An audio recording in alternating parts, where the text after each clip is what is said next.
The wizard studies में आप सभी लोगों का एक बार फिर से स्वागत है। भारत बायोटेक इंटरनेशनल लिमिटेड ने हैदराबाद में एक नया सिंगल स्ट्रेन ओरल हैजा वैक्सीन हिलचोल लॉन्च किया है। वर्तमान वैश्विक आंकड़े ओरल हैजा वैक्सीन की लगभग 40 मिलियन खुराक की कमी को दर्शाते हैं, जिसमें केवल एक निर्माता ही बाजार में आपूर्ति कर रहा है। रोकथाम योग्य और उपचार योग्य होने के बावजूद हैजा ने पिछले वर्ष 31 देशों में 8 लाख से अधिक मामले और 5,900 मौतें की हैं। हिलचोल को 2 खुराक में दिया जाता है और यह 1 वर्ष से अधिक उम्र के बच्चों के लिए उपयुक्त है।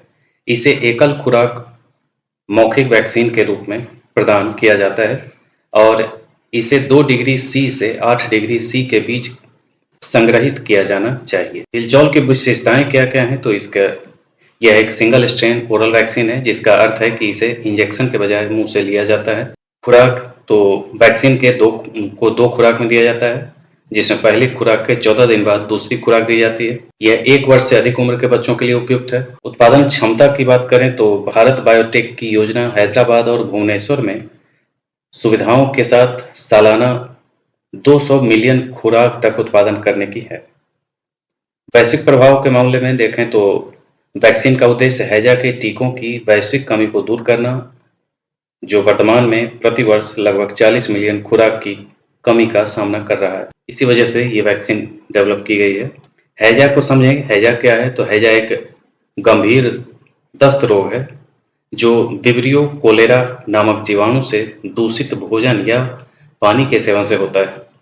विश्व स्वास्थ्य संगठन के अनुसार यह एक महत्वपूर्ण वैश्विक स्वास्थ्य खतरा बना हुआ है और सामाजिक असमानता और अपर्याप्त विकास के मुद्दों को दर्शाता है।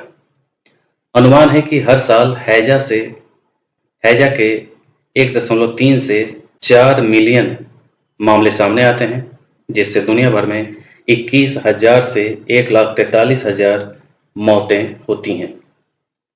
हैजा के संकेत और लक्षण समझ लें तो दस्त यानी अक्सर पानी जैसा और बहुत ज़्यादा, उल्टी या आमतौर पर निर्जलीकरण में योगदान कर सकती है, यानी डिहाइड्रेशन जिसे कहते हैं। तरल पदार्थ और इलेक्ट्रोलाइट की तेजी से कमी से मुंह सूख सकता है, बहुत ज़्यादा प्यास लग सकती है और पेशाब कम हो सकता है। इलेक्ट्रोलाइट असंतुलन के कारण मांसपेशियों में ऐंठन आ सकती है। कम रक्त की मात्रा के कारण तेज हृदय गति हो सकती है और गंभीर निर्जलीकरण का संकेत उसकी धसी हुई आंखें हो सकती हैं। हैजा के प्रकार 2 हैं, एक महामारी हैजा, दूसरा स्थानिक हैजा। खराब स्वच्छता और सफाई वाले क्षेत्रों में होने वाला प्रकोप महामारी हैजा है, यानी कि महामारी फैलने से हैजा फैलती है। और दूसरा जो है, कुछ क्षेत्रों में लगातार उपस्थिति जो अक्सर अपर्याप्त जल और स्वच्छता बुनियादी ढांचे से जुड़ी हुई होती है, यानी कि स्थानीय स्तर पे जो फैलती है वो स्थानिक हैजा है और महामारी कोई फैल गई उसके वजह से जो हैजा फैलती है वो महामारी हैजा कहा जाता है। इसके रोकथाम और नियंत्रण की बात करें तो हैजा की रोकथाम की जा सकती है और इसे स्वच्छ जल, पर्याप्त स्वच्छता और अच्छे स्वास्थ्य का पालन सुनिश्चित करके नियंत्रित किया जा सकता है।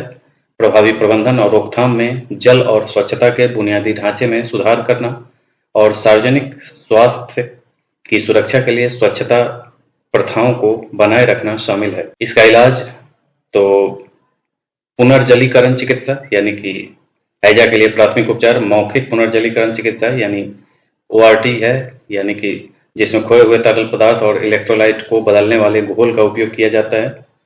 दूसरा एंटीबायोटिक्स हैं, जो गंभीर मामलों में लक्षणों की अवधि को कम करने और प्रसार को कम करने के लिए डॉक्सीसाइक्लिन या एजिथ्रोमाइसिन जैसे एंटीबायोटिक्स का उपयोग किया जा सकता है। अंतःशिरा तरल पदार्थ, यानी कि बहुत गंभीर मामलों में खोए हुए तरल पदार्थ और इलेक्ट्रोलाइट को जल्द से बहाल करने के लिए अंतःशिरा तरल पदार्थ की आवश्यकता हो सकती है, यानी कि नसों के माध्यम से तरल पदार्थ को शरीर में पहुंचाना ये हो सकता है।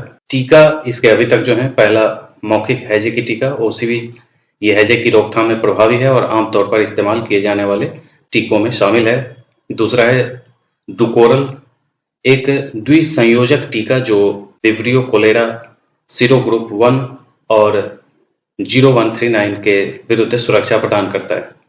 सांचोल एक द्विसंयोजक टीका जो सीरोग्रुप 01 और 0139 को कवर करता है। वैक्सचोरा जो स्थानिक क्षेत्रों में यात्रियों के लिए उपयोग किया जाता है, और हिलचोल जो अभी आया है, इस सूची में एक नया एजेंट आया है जो वर्तमान में डेवलप किया गया है। भारत की स्थिति, भारत में देखें तो भारत में हैजा का टीकाकरण व्यापक राष्ट्रीय टीकाकरण कार्यक्रम का हिस्सा है जो विशेष रूप से स्थानिक और उच्च जोखिम वाले क्षेत्रों में लक्षित है। राष्ट्रीय टीकाकरण कार्यक्रम के तहत दिया जाता है। तो ये था हैजा को लेकर के जो वर्तमान में नई सिंगल स्ट्रेन ओरल हैजा वैक्सीन लॉन्च किया गया है। तो ये था आज का अपडेट। इसी रंग के अन्य अपडेट के साथ हम फिर मिलेंगे। आज के लिए इतना ही। धन्यवाद।